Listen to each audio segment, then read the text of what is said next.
Hello, Taurus. Thank you for joining me for your weekly forecast for week commencing the 25th of December. I'd like to wish you a very happy Christmas and New Year. And of course, sensationally, recently Saturn moved into the most explorative part of your scope, where facts and figures and knowledge and travel are all going to come sharply into focus over the next 2.5 years. And two, any situation where you feel hemmed in and potentially trapped. But as this week begins, so Venus, your ruler, moves into this same location, into Capricorn. Now, Venus in this area for you is about a change of scene. It's about a desire for spontaneity. But because Venus is alongside Saturn and alongside the Sun, there could be the chance of you spending this festive period or some of it in a different setting, and there can be opportunities from this, but perhaps also you're going to be gaining some greater understandings.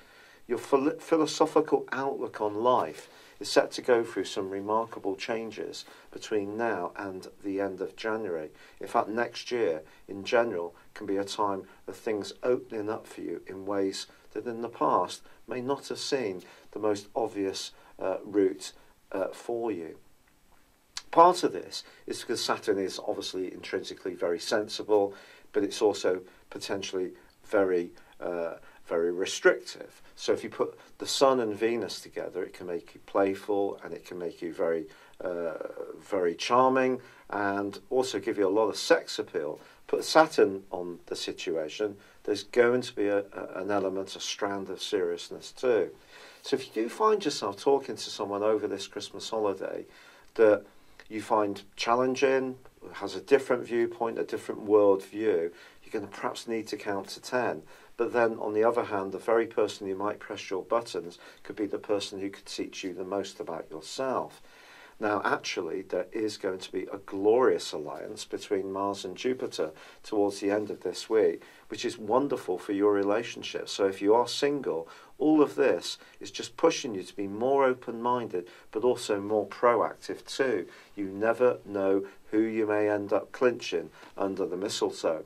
Now, I know that's sounding a little bit cheesy, but it's actually true. But it's about you showing initiative and not sticking with only what you know, even if it's just your single status.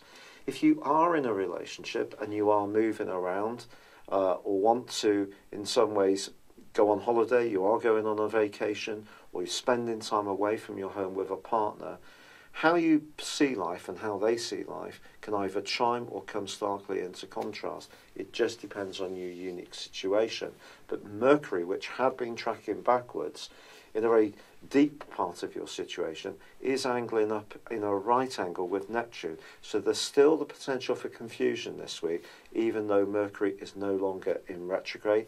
And of course, it doesn't come fully out of shadow until day 9 of January next year. So anything about long-term finances or very close involvement still need a degree of care, especially if you're thinking very idealistically about what you want from your future. But if you are able to break out, spend time with one or a few very special people and do something a bit more adventurous, it could actually be a very uplifting time indeed. It's been a real pleasure being with you. Thank you for joining me. Good luck and goodbye for now. Thank you for joining me. If you'd like to know more, please visit my website at www.patrickarundell.com or download my free app in iOS, Google or Facebook at www.horoscope-ace.com. Thanks and goodbye.